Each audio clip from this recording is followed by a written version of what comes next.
In this Sunday's reading from the Gospel according to John, we see a really, really amazing story that I think is so fascinating and inspiring. So we see Jesus basically coming to a well and talking to a Samaritan woman. And this is something that would not have happened in Jesus' times. Jews did not associate with Samaritans, and especially a woman who would have been considered even lower on the social ladder there. So it's interesting enough already that Jesus is speaking to her, right? He's already reaching out to kind of the lowest of the low, in a sense. And when he's speaking to her, she asks him, why are you talking to me? I'm a Samaritan woman. And he says, if you knew who I was, you wouldn't ask me about drawing water from this well. You would ask me about the water from the well of life. The water that I give is the water of life. Whoever drinks from this well here, this physical one, is going to be thirsty again. But if you take the water that I give, you'll never again be thirsty. And isn't that so true of so many things that we draw from today? We're always searching for something that's going to satisfy us, right? But we're always thirsty again, unless we drink from the waters of life that Jesus offers us. And this woman specifically could really relate, because he says, go get your husband and come back. And she says, well, I don't have a husband. And he says, you're right, you don't. You've had 5 husbands, and the man you're with now isn't even really your husband. So he saw right through her, of course, and spoke right to her soul. And if she's had 5 husbands, right, she's with a man who's not even her husband, she's searching too. She's trying to find something that's going to satisfy her forever. Okay, and she says, wow, you know my past, you know who I am, I can see that you're a prophet. And Jesus tells her, and then she says, and I'm paraphrasing all of this, of course, going off memory here, but she says, I see you're a prophet, and I know that the Christ is coming someday. And he says, I am he.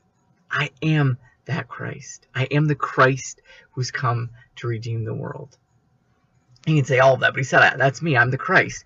And what is so amazing to me about this, and it never struck me before, is the fact that he's basically revealing himself officially to this Samaritan woman. And previous to this, as far as I know, he's only talked about this with the apostles, right? He said, who do you say that I am? Who do people say that I am? They say, well, they say you're John or all these people, but we say you're the Christ. I say that you're the Christ. And he says, don't tell anyone that.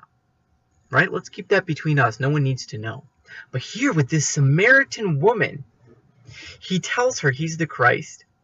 And he says soon everyone's going to be coming together to worship the Lord. She says, well, if you're the Christ, you say you guys worship at Jerusalem. We worship on the mountain. What's right? What's wrong? And he says, soon everyone will be together in their worship. He's basically saying, he says salvation comes from the Jews. So up until now, the Jews were the chosen people, right? They were worshiping the one true God, but soon the time will come when everyone will be worshiping the one true God. Everyone will have that opportunity. And I just think it's so awesome that Christ chooses this one Samaritan woman to announce himself, right? To say, hey, I'm Jesus the Christ. I've come to bring the world together under the one true God and to redeem you of sin. And she goes off and tells everyone. He doesn't tell her not to. Right? So we really see him showing himself to her. So I think this is such a testimony to anyone who feels like, why would God ever come to me? Why would Jesus love me? Why would he turn to me? Look who he announced himself to. Look who he basically came forth to and spoke with. And when the apostles came back, they're like, why is Jesus even talking to her? Oh, well, he did a lot more than talk to her. He revealed his true nature to her.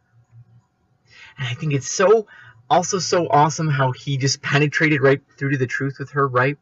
You're right in saying that you have no husband because you've been with 5 men and you're not even with a husband. So I think that also speaks to how we try to, notice she didn't defend herself, right? I think we sometimes try to defend ourselves or make excuses to ourselves or to other people when really Jesus sees right through that. There's no point, right? He sees to our hearts, to our cores, to our sin, but also to what we truly long for. And it's those waters of life. So let's take some time today and this week to reflect on that. What am I searching for? What am I looking for that I think is going to make me satisfied, but that keeps leaving me thirsty? And how can I instead turn to God, turn to Christ, turn to the waters of life? Thank you. Have a blessed day.